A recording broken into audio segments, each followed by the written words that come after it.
السلام عليكم حبايبي، شلونكم؟ رمضان كريم عود علينا وعليكم صحة وسلامة يا رب، ويحفظكم وين ما كنتوا ويتقبل منا ومنكم صالح الأعمال.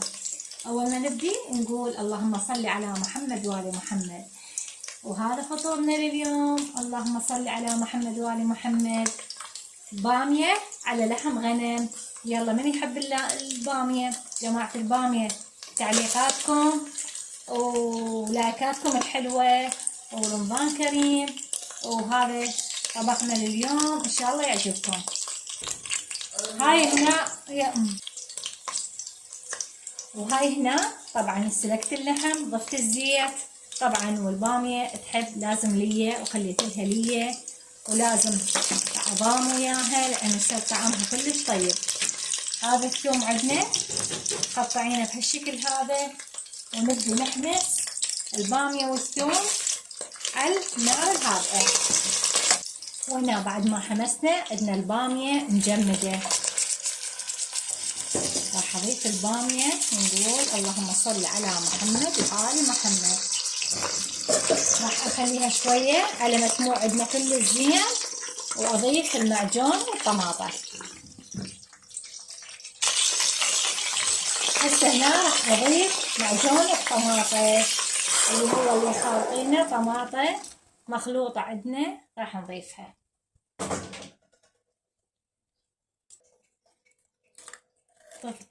ضفت مية طماطة وراح اضيف معجون. طريقة سهلة وسريعة، والبامية كلش طيبة، واليوم اول يوم رمضان، عيني وبامية وتمن والحبشكلات وياها. ربي يزيد ويبارك ويطعم كل جوعان يا ربي، ويحفظ أمة محمد يا رب. هسه هنا ضفنا المعجون، وراح نضيف الملح طبعا حسب الرغبة. هسه هنا راح نطبق الجدر ونخليها تستوي على راحتها. وهاي هنا السمسم على النار راح نحمسه نخليه أشقر.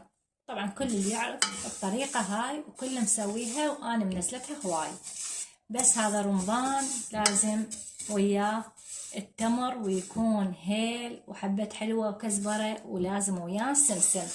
وإذا بعد دهن الحر أو اليابش راح يصير. يلا راح أشهيكم يلا حبايبي، راح أحمسه في الزين اللون اللي يعطيني الأشقر يعني. ونطفي عليه ونبدي نكمل الباقي وياكم. وهاي هنا حمسناه كل الزين وطلع لنا بهالشكل هذا. راح نبدي هسه نكمل التمر. هاي هنا اضيف الزيت، وراح اضيف التمر حتى احمسه كل الزين، وراح نضيف له دهن الحر. وهاي هنا دهن الحر ما شاء الله، اللهم صل على محمد وعلى محمد. راح ابدي اهرسهم بهالشكل هذا لحد ما يذوب عندنا التمر والدهن سوية.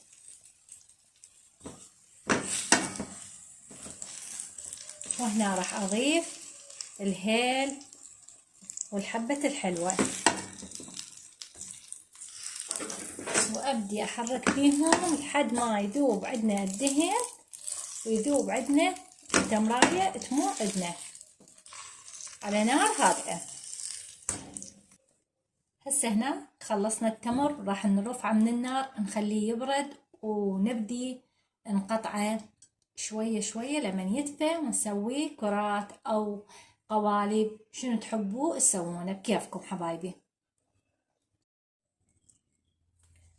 وهنا حبايبي حضرنا التمر مالنا، شوفوه ما شاء الله يجنن. باعوا عجينته شلون، باع شلون صار يخبل لين عندنا وطري، والريحة مالته كلش طيبة، دهن حار وحبة حلوة وهيل، يعني روعة. ايش راح نحشيه هسه هنا؟ راح ابدي احشيه طبعا الموجود عندكم. راح اخلي لوز، هذا اللوز شوفوا لوز، راح اخلي لوز وابدي اكورها بهالشكل هذا، وادحرجها تكون عندنا دائرية. شوفوا شكلها شلون حبايبي حلوة، باعوا كلش حلوة. هنا احنا عندنا السمسم، راح نشتغلها بالسمسم. ما شاء الله، شوفوا هذا السمسم وخليتها على السمسم، وهذا شكلها كلش روعة. يلا شنو رأيكم فيها؟ راح نخليها مقدمة التمر هالشكل هذا شكلها هذا حبايبي. راح نكمل وياكم التمر مالتنا. وهاي هنا جينا نهاية التمرية مالتنا هاي، وهذا طبقنا يجنن، والريحة ما اقولكم شلون تخبل. يعني الصايم لازم يفطر تمر واللبن، شي اساسي وبوجبة الفطور. ربي يتقبل منا ومنكم صالح الاعمال. وهاي تمريتنا وما شاء الله تبارك الرحمن. ولازم نقرأ سورة الفاتحة للأموات، وربي إن شاء الله يرحم الجميع حبايبي. هاي هنا راح اسوي السلطة مالتنا، وراح اضيف لها الكرفس يسوي لنا طعم لها كلش طيب.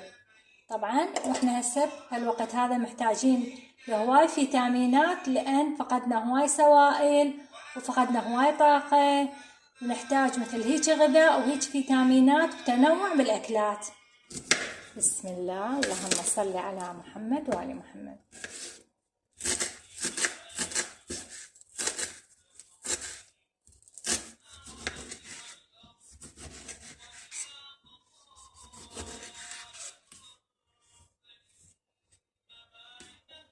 وهينا خلصنا السلطة مالتنا، وحموضة وملح طعام فول.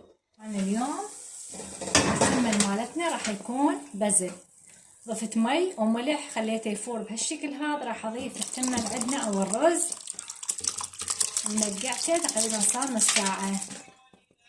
راح اخليه يستوي كل زين ونطلعه ونبزله ونهذره وياكم. وضفت قليل من الدهن وراح اضيف سمن. هاي هنا فرقعت لها البصل بالدهن، وراح ابدي اقلبه كله سوا اخليه على التهدير. وهاي هنا سفرتنا ما شاء الله. هو اليوم رمضان ان شاء الله سفرة عامرة، الصلاة على محمد وآل محمد. وما ننسى نهدي ثوابها. واليوم خميس للأموات، ربي يحفظكم ويحفظنا ويحفظ أمة محمد ويرحم الأموات جميعا يا رب. اللهم صل على محمد وآل محمد. واللي هنا نقول وياكم سهمنا وسهمكم العافية ورمضان كريم يا رب علينا وعليكم. مع ألف سلامة.